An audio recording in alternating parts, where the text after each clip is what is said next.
जय सिया राम। श्री वाल्मीकि रामायण छठा सर्ग। राजा दशरथ के राज्यकाल में वहां के नागरिकों का वर्णन।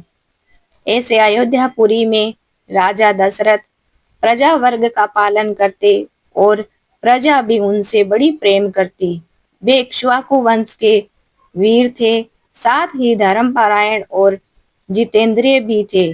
उस समय उस उत्तम नगर में निवास करने वाले सभी मनुष्य प्रसन्न, धर्मात्मा, निर्लोभ, सत्यवादी और अपने अपने धन से संतुष्ट रहने वाले थे।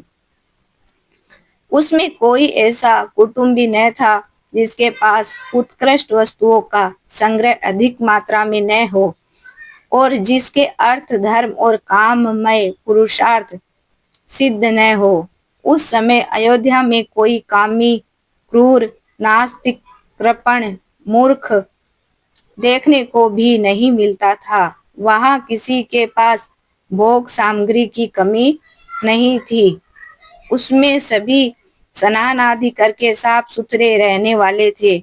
उस समय अयोध्या में कोई ऐसा मनुष्य पुरुष न था जो अपवित्र भोजन करने वाला या दान न देने वाला हो। ऐसा भी कोई न था जो अग्नि होम या यज्ञ न करने वाला हो। शूद्र, चोर, सदाचार शून्य अथवा वर्ण संकर का उस राज्य में सर्वथा अभाव था।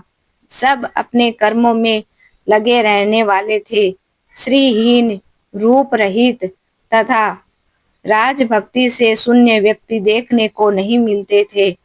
उसमें निवास करने वाले सभी मनुष्य दीर्घायु तथा सत्य का आश्रय लेने वाले थे। क्षत्रिय ब्राह्मणों का मुख देखते, वैश्य क्षत्रियों की आज्ञा का पालन करते और शूद्र उपरोक्त तीनों की सेवा में लगे रहते थे।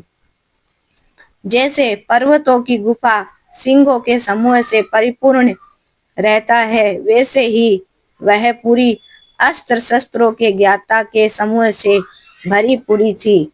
उत्तम घोड़े और श्रेष्ठ गजों से वह नगरी परिपूर्ण थी। उस 3 योजन के विस्तार वाली अयोध्या में 2 योजन भूमि तो ऐसी थी जहां पहुंचकर किसी के लिए युद्ध करना असंभव था। जैसे चंद्रमा नक्षत्र लोक के शासक थे, वैसे महाराज दशरथ अयोध्यापुरी के शासक थे। उन्होंने अपने शत्रुओं को नष्ट भ्रष्ट कर दिया था और पूरे राज्य में न्याय की स्थापना कर दी थी।